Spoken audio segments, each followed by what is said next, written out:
E aí por aí vai. Thales, então vamos encerrar o primeiro bloco por aqui. Vamos agora para O outro meu. braseiro, aí em Brasília, né? Que é o Lula tá bravo e com quem, Thales? Pois é, o Lula anda muito irritado com incompetência na sua equipe, dentro da sua Ah, equipe. É, eu sei, pelo menos, de um caso, que é um caso que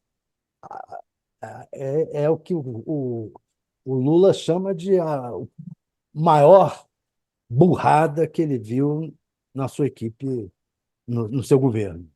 que Ele foi? está em Itaipu Binacional. Ele está cobrando Ah, dos assessores a quem responsabilizar pelo shutdown na grandiosa empresa Itaipu Binacional, que é responsável por 8,6% da energia consumida no Brasil. Significa o seguinte: se Itaipu parar, a gente vai ter como é que chama? Quando para tudo? Quando a luz apaga geral? Blackout no uhum, país. Entendeu? Se o Itaipu uhum. parar, a gente tem um blackout no país, com quase 9% da energia parando, e do jeito que é tudo interligado, cara, ferrou. O Lula pediu ao ministro-chefe da Casa Civil, o Rui Costa, que aponte a quem ele deve responsabilidade pelo que classifica a maior barbeiragem de seu governo. É o quê? Por falta de argumentos para fechar acordo com o Paraguai em torno da tarifa da energia elétrica fornecida pela usina de Itaipu, a administração da empresa foi paralisada. Não estão sendo pagos nem funcionários, nem fornecedores. Conforme a Folha noticiou nessa quarta-feira, hoje, a Justiça do Trabalho de Foz do Iguaçu deu prazo até amanhã para o depósito dos salários. Estabeleceu multa diária de R$ 300 mil caso não sejam cumpridos os compromissos com os trabalhadores.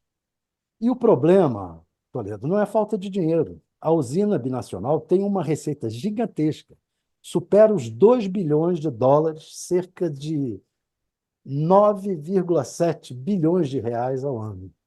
O que está segurando a liberação de recursos é esse impasse sobre o preço da energia elétrica para esse ano. Com a indefinição, o Paraguai não deu andamento aos procedimentos que fixariam o orçamento anual de 2024, o que deixou a usina sem condições de fazer qualquer liberação financeira até agora. E esse impasse ocorreu porque o presidente do Paraguai veio ao Brasil negociar a mudança na tarifa na segunda-feira da semana passada. Mas o Lula estava sem as mínimas informações sobre o problema. O presidente brasileiro se viu obrigado a empurrar com a barriga e desconversar. Ficou de dar uma solução para o problema, mas as diretorias paraguaia e brasileira da Binacional não chegaram ao acordo ainda. O Brasil quer manter a tarifa atual de cerca de US$ 16 por quilowatt e os paraguaios querem US$ 22.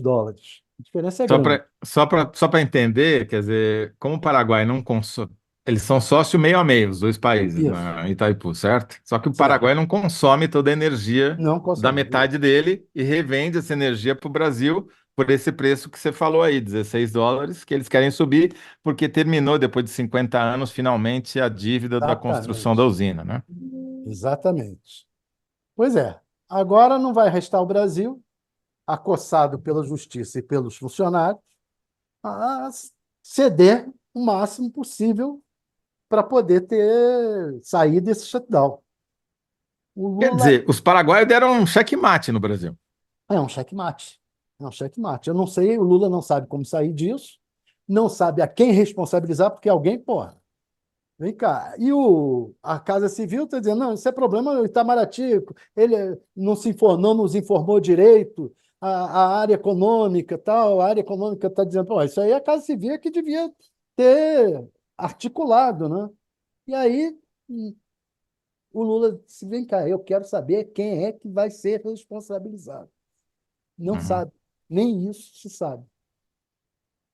E não para por aí, né, Thales? Porque hoje tem uma matéria na Folha de São Paulo dizendo que o Lula reclamou do programa de industrial, nova política industrial, que foi que ele mesmo lançou ontem, porque, segundo ele, faltavam metas concretas e, de fato, tanto faltavam que foram prometidas para daqui a 90 dias, né? O programa foi lançado com, assim, digamos, objetivos etéreos, e as metas só vão sair daqui a 3 meses. E sem meta também não se diz quais são as punições que as empresas que vão receber os financiamentos em condições especiais terão se não cumprirem, né, aquilo que está na meta, porque você não sabe qual é a meta, então como é que você vai, né? E também andou reclamando disso e reclamou também que ressuscitaram um monte de medida antiga de outros governos, inclusive dele e da Dilma, né, e que ficou com cara de requentado, né? Então, não tá bom o clima aí em Brasília, pelo Tá, e jeito, ainda né? tem os problemas na área política, né? Que o, a coisa lá com Arthur Lira, com as emendas, etc., está de mal a pior, porque se diz que cortou 5 bilhões, que era. A princípio, o raciocínio parece que está certo, que o governo está certo, né? Ó, tinha um acordo de que as emendas de comissões seriam de 11 bilhões e o Congresso aprovou um orçamento com 16 bilhões. Então, Lula cortou 5 bilhões, 5.600, na verdade. Cortou Uhum. 5 bilhões porque foi fora do acordo. Só que, na verdade, se descobriu agora que desses cortes, o que se cortaram? O que estava aprovado nos 11 bilhões e que era ligado ao Centrão, e Uhum. então fez 5, e poucos bilhões usando boa parte de emendas do Centrão. E aí está deixando o Centrão tiririca. Peraí, os 11 bilhões, tudo bem, era o acordo, mas as nossas emendas estavam lá, não estavam aqui nos 5 bilhões. Ah, então está dando uma O, confusão grande por alguém lá no Palácio está sendo mais esperto quer ser mais esperto do que o Arthur Lira, né? Do que o pouco Centrão. difícil, né? Um pouco difícil. Mas, Thales, o Lula pode não saber, mas você tem algum palpite sobre onde é que a coisa está pegando? É na Casa Civil? Eu acho que é o que a turma está achando. No Congresso, a turma acha que a coisa pega na Casa Civil, no Rui Costa, e no Alexandre, aí, Padilha? no Padilha. Uhum. O Rui Costa e no Alexandre Mas Padilha. é Eu não, porque, diga. explica para quem não sabe, para que serve a Casa Civil? Por que que ela também acaba virando telhado nesses casos? Porque Vidraça. ela é que faz a articulação entre os ministérios, a articulação do governo, a interna do governo. Você tem tem a Casa Civil e tem o Ministério da Articulação Política, que é lá o Alexandre Padilha. O Alexandre Padilha faz a articulação com o Congresso, articulação externa. O Rui Costa faz a articulação interna do governo entre os ministérios. Então, um caso desse, por exemplo, de Itaipu, é, a Casa Civil é que devia estar sabendo. Agora, ela pode dizer que não foi informada pelo Itamaraty ou pela área econômica, que tinha esse problema aí, pelo Ministério das Minas e Energia, Itaipu está Uhum. subordinado. Ela pode dizer que não foi informada. Agora, é função da Casa Civil essa articulação interna, né? Não é Entendi. Quer posição dizer, da Casa Civil a articulação com os ministérios, agora, com os políticos. Agora, os cortes das verbas, como vai ficar o orçamento, aí veio da. O orçamento é função do Ministério do Planejamento, que decide essas coisas, cortes e emendas, etc., com a área política, articulação da política, e com a Casa Civil. Então, é a história que o Lula está tiririca da vida. Vem cá, a quem eu responsabilizo? Quem está sendo o centro da zona. parafunda no governo?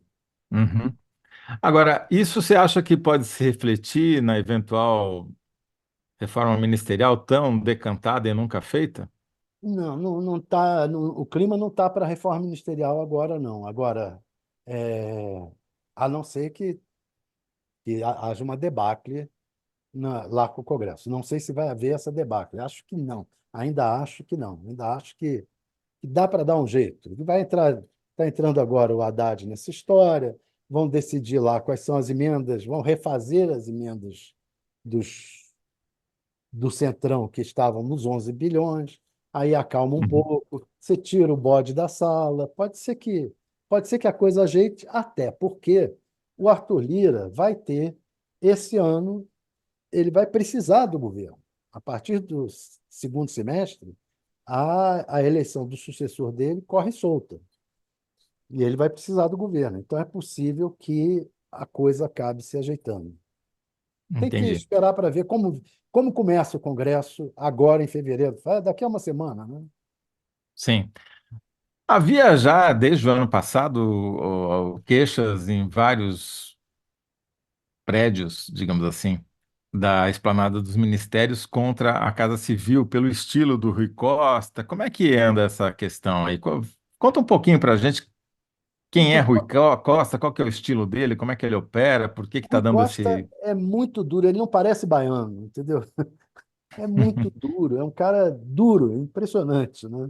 É, porque você pega tinha fama de durão na Bahia, Antônio Carlos Magalhães, né? Toninho Malvadeza ou Toninho Ternura, depende do É. dia. Pois é, ele tinha fama de durão, mas ele mesmo dizia: quando eu quero, eu sou uma prostituta. Hum. Eu vou lá e encho os meus de amores, de carinho. O Rui Costa não tem esse jogo de cintura.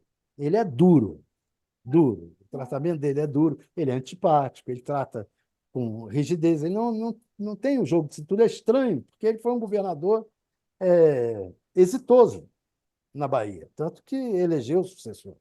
Foi um governador Uhum. exitoso, mas deixou como herança uma polícia solta. Dura seria assim, né? Falar Mas muito menos do que ela é, né? Ela é uma polícia, a polícia talvez a mais violenta do Brasil hoje, né? a polícia da Bahia não é gerida, não tem a gestão do governo. O que ocorreu? Quando o Rui Costa assumiu lá, a primeira vez que ele assumiu o governo, antes de se reeleger, que ele assumiu o governo da Bahia, a polícia estava revoltosa. E aí ele fez um certo acordo de deixar a polícia à vontade, Uhum, a polícia militar à vontade. E a polícia militar da Bahia, isso foi quem me contou foram políticos de uhum, esquerda da Bahia. Ele deixou a polícia à vontade. Essa polícia normalmente já é violenta, tem é bolsonarista quase que por natureza. E aí eles fizeram o que quiseram e se tornaram o que se tornaram. tá certo. Tanto que foi a polícia baiana que matou o tal cara lá do Bolsonaro que foi para a Bahia. Adriano, sim. Bom, vamos fechar aqui o seu bloco, Thales. Qual que é a sua síntese, então, para a pergunta Lula tá bravo e com quem? Lula anda muito irritado com, com incompetência na sua equipe. Tá certo. Eu só não coube aqui dizer com fulano, Beltrano, Cicrano, até porque, Tudo no bem. caso, ele quer Aí, descobrir. mas aí a pessoa vai clicar para ver quem é. Então, acho que faz parte Exato. do charme do seu título. Então tá bom. Bom, vamos receber agora para o nosso terceiro bloco o Guilherme Mello, que é o secretário de Política Econômica do Ministério da Fazenda, já está aqui na linha. Oi, tudo bem, Guilherme? Muito obrigado pela sua presença aqui no Análise da Notícia. Tudo bom, Zé Alberto? Prazer estar aqui. Enorme prazer participar do programa com vocês. Que bom. Guilherme, a pergunta, todos os nossos blocos aqui no programa tem uma pergunta que a gente tenta sintetizar em 75 caracteres no final. A gente ajuda, não precisa ficar preocupado que a gente tenta fazer esse trabalho junto com o entrevistado. E no seu caso, a gente fez uma pergunta bem genérica,